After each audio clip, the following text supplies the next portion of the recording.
प्राप्ति एवं भुगतान खाता तैयार करना। प्राप्ति एवं भुगतान खाते का आशय।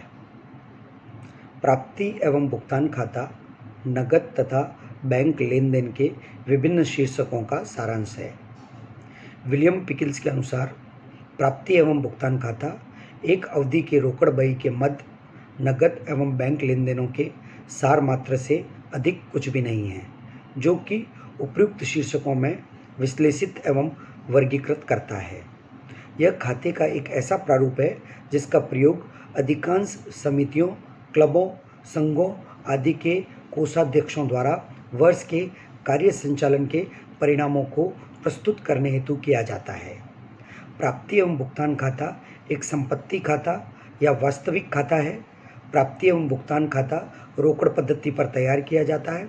अतः प्राप्ति एवं भुगतान खाता विभिन्न प्राप्तियों एवं भुगतानों को, चाहे वे चालू अवधि से संबंधित हो या पूर्व अवधि या आगामी अवधि से संबंधित हो, सारांश के रूप में प्रस्तुत करता है। इस प्रकार इसमें पूंजीगत तथा आयगत सभी नगद लेन देनों को प्रदर्शित किया जाता है।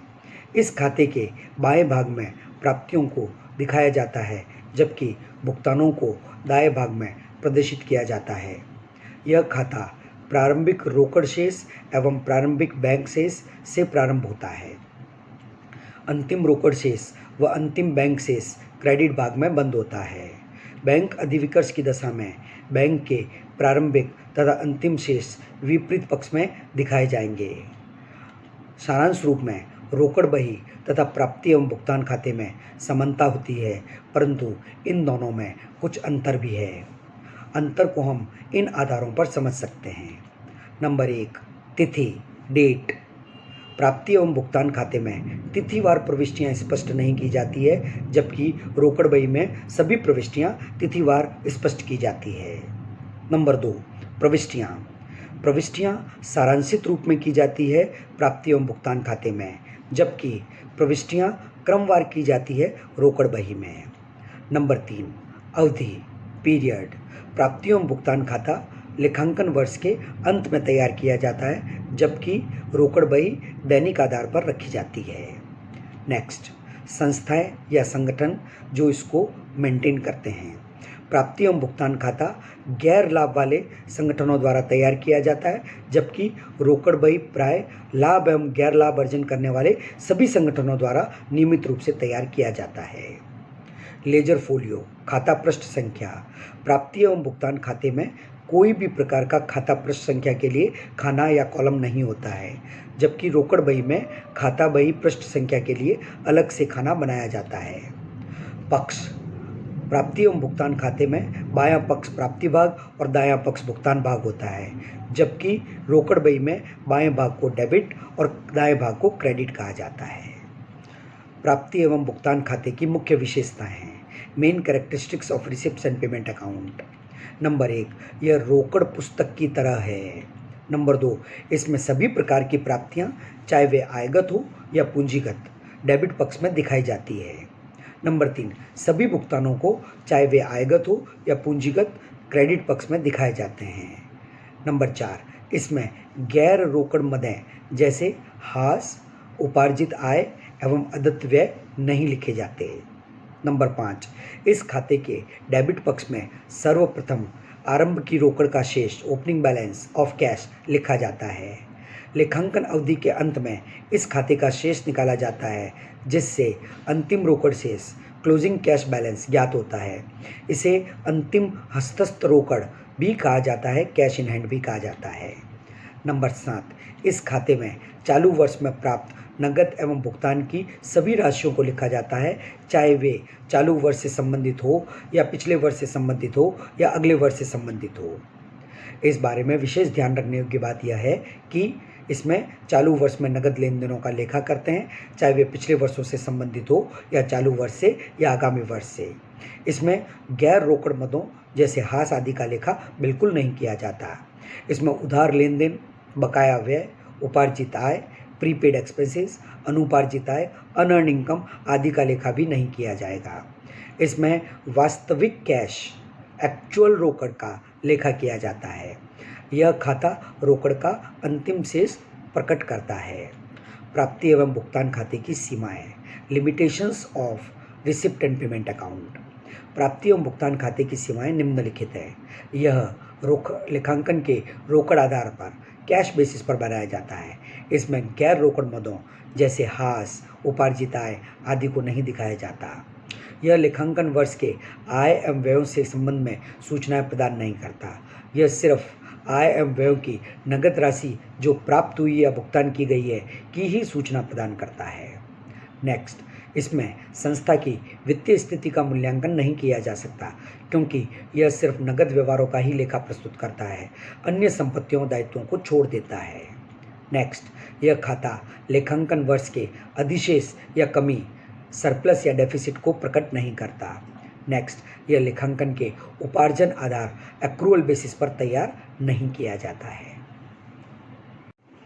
प्राप्ति एवं भुगतान खाते का प्रारूप, format of receipt and payment account. Receipt and payment account के प्रारूप में कुल 4 कॉलम बनाए जाएंगे। प्रथम 2 कॉलम डेबिट के होंगे, अंतिम 2 कॉलम क्रेडिट के होंगे। डेबिट के 2 कॉलम में से प्रथम कॉलम में प्राप्तियां लिखी जाएगी और उनकी राशि, रकम, अमाउंट द्वितीय कॉलम में लिखा जाएगा। इसी प्रकार क्रेडिट पक्ष के प्रथम कॉलम में पेमेंट्स यानी भुगतान लिखे जाएंगे और उससे संबंधित राशियां, रकम, अमाउंट को द्वितीय कॉलम में लिखा जाएगा।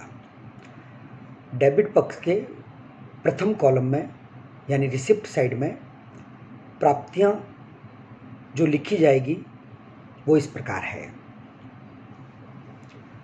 नंबर 1, प्रारंभिक शेष, जिसमें रोकड़ हस्तस्थ, कैश इन हैंड, बैंक में रोकड़, कैश एट बैंक दोनों लिखे जाएंगे, जिसे टू बैलेंस ब्रॉट डाउन के रूप में लिखा जाएगा। नेक्स्ट, रेवेन्यू रिसिप्ट्स जैसे चंदा, सब्सक्रिप्शंस, सामान्य दान, जनरल डोनेशंस, प्रवेश शुल्क, एंट्रेंस फीस, समाचार पत्र, पुराने कागज, मैगजीन की बिक्री, sale of newspapers, waste papers, magazines etcetera, पुराने खेलकूद सामग्री की बिक्री, sale of old sports material, charity show से प्राप्तियां, प्रोसीड्स फ्रॉम चैरिटी शोज, व्याख्यान मनोरंजन से प्राप्तियां, proceeds from lectures, entertainments, show या कंसर्ट से प्राप्तियां, receipts from shows and concerts, hall का किराया, रेंट ऑफ हॉल, सावधि जमा पर ब्याज, इंटरेस्ट ऑन फिक्स्ड डिपॉजिट्स, ब्याज एवं लाभांश, इंटरेस्ट एंड डिविडेंड्स, निवेश पर ब्याज, इंटरेस्ट ऑन इन्वेस्टमेंट्स, लॉकर किराया, लॉकर्स रेंट, स्क्रैप की बिक्री, सेल ऑफ स्क्रैप, सरकार से प्राप्त अनुदान, grants in aid received from government, विविध प्राप्तियां, मिसलेनियस रिसिप्ट्स, ये सभी 2 यानी डेबिट साइड में 2 लगाकर लिखी जाएंगी, जैसे 2 subscriptions, 2 general donations, 2 entrance fees, 2 sale of newspapers, waste papers, magazines, 2 sale of old sports material, 2 proceeds from charity show, 2 proceeds from lectures, entertainments, 2 receipts from shows and concerts, 2 rent of hall, 2 interest on fixed deposits, 2 interest and dividends, 2 interest on investments, 2 lockers rent, 2 sale of scrap, 2 grant in aid receipt from government, 2 miscellaneous receipts। इसी प्रकार अगली राशियां जो debit side में लिखी जाएगी उनमें सम्मिलित है पूंजीगत प्राप्तियां, कैपिटल रिसिप्ट्स। उदाहरण के लिए स्पेसिफिक या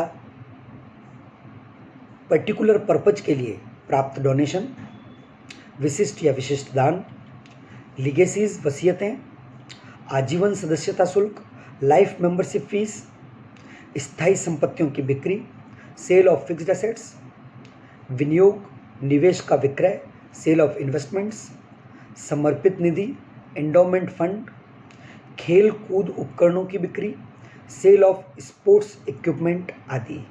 इनको भी डेबिट साइड में टू लगाकर लिखा जाएगा। To specific purpose donation, to legacies, to life membership fees, to sale of fixed assets, to sale of investments, to endowment fund, to sale of sports आदि। अब हम बात करेंगे क्रेडिट साइड के बारे में। क्रेडिट साइड में सबसे पहले बाई बैलेंस ब्रॉट डाउन यदि कोई हो, यहाँ पर ध्यान देना है कि यह बैलेंस केवल बैंक का होता है, वो भी तब जब बैंक ओवरड्राफ्ट हो। क्रेडिट साइड में लिखी जाने वाली सभी मदों के आगे बाई लगाना अनिवार्य है। नेक्स्ट, इसमें सम्मिलित किए जाएंगे आयगत भुगतान, रेवेन्यू पेमेंट्स, जैसे वेतन एवं मजदूरी, सैलरीज एंड वेजेस, किराया दर एवं कर, रेंट रेट्स एंड टैक्सेस, बीमा इंश्योरेंस, अंकेक्षण शुल्क ऑडिट फीस, प्रिंटिंग एवं स्टेशनरी, प्रिंटिंग एंड स्टेशनरी, मानदेय ऑनोरेरियम, डाक एवं कुरियर, पोस्टेज एंड कोरियर, विज्ञापन एडवर्टाइजमेंट्स, टेलीफोन एक्सपेंसेस, मरम्मत एवं रखरखाव, रिपेयर्स एंड रिन्यूअल्स, भूमि का रखरखाव, अपकीप ऑफ ग्राउंड, मनोरंजन व्यय, एंटरटेनमेंट एक्सपेंसेस, बागवानी खर्चे, गार्डनिंग एक्सपेंसेस, सवारी व्यय, कन्वेंस अलाउंस, बैंक प्रभार, बैंक चार्जेस, जल एवं बिजली व्यय, वाटर एंड इलेक्ट्रिसिटी एक्सपेंसेस, नगर पालिका या नगर निगम के कर, म्युनिसिपल या म्युनिसिपल कॉरपोरेशन टैक्सेस, समाचार पत्र एवं सामयिक पत्रिकाएं, न्यूज़पेपर्स एंड पीरियोडिकल्स एवं अन्य विविध व्यय, डिफरेंट मिसलेनियस एक्सपेंसेस। इन सबको रिसिप्ट एंड पेमेंट की क्रेडिट साइड में इस प्रकार से प्रदर्शित किया जाएगा: by salaries and wages, by rent rates and taxes, by insurance, by audit fees, by printing and stationery, by honorarium, by postage and courier, by advertisement, by telephone expenses, by repairs and renewals, by upkeep of ground, by entertainment expenses, by gardening expenses, by conveyance allowance, by bank charges, by water and electricity expenses, by municipal corporation taxes, by newspapers and periodicals, by miscellaneous expenses etcetera.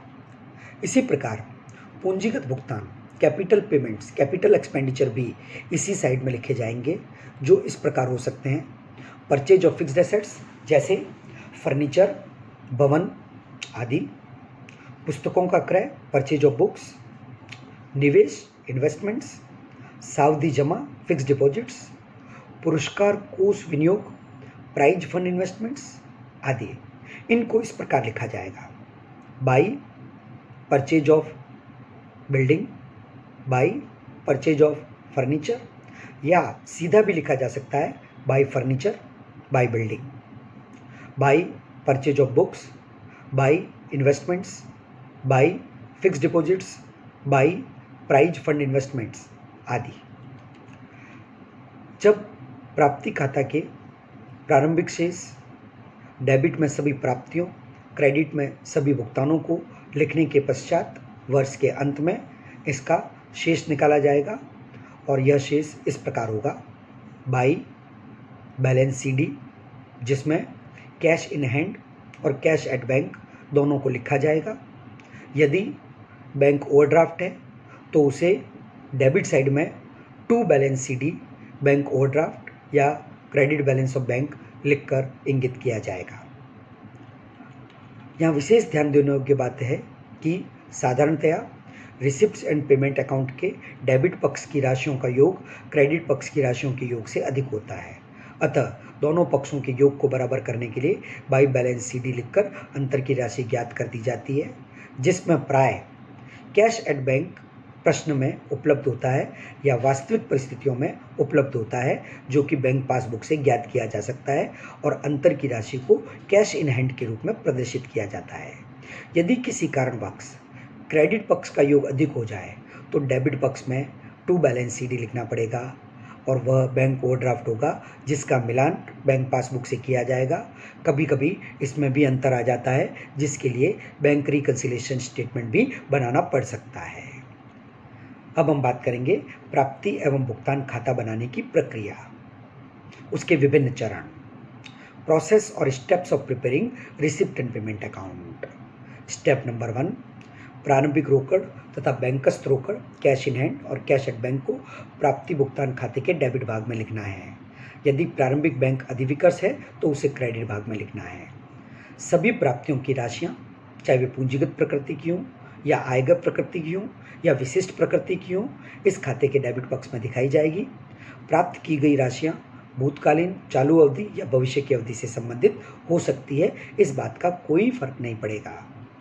Next, step number 3, सभी व्यय की राशियां, चाहे वे पूंजीगत प्रकृति की हो, आयगत प्रकृति की हो या अन्य, चाहे भूतकाल की हो, वर्तमान काल की हो या भविष्य की अवधियों से संबंधित हो, क्रेडिट पक्ष में दिखाई जाएंगी।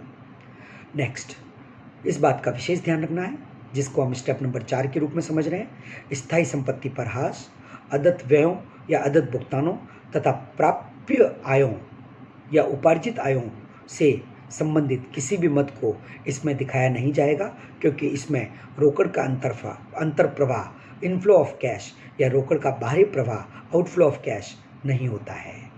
यानी रिसिप्ट एंड पेमेंट अकाउंट में कोई भी सौदा तभी लिखा जाता है जब उसमें आइदर इनफ्लो ऑफ कैश हो या आउटफ्लो ऑफ कैश हो। स्टेप 5, प्राप्ति तथा भुगतान खाते के डेबिट भाग का योग करना है तथा क्रेडिट भाग की कुल राशियों में से इसका अंतर निकालना है।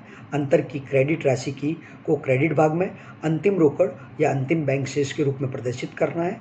यदि क्रेडिट भाग ज़्यादा है तो डेबिट पक्ष के अंदर उसे बैंक ओवरड्राफ्ट के रूप में लिखा जाएगा। धन्यवाद।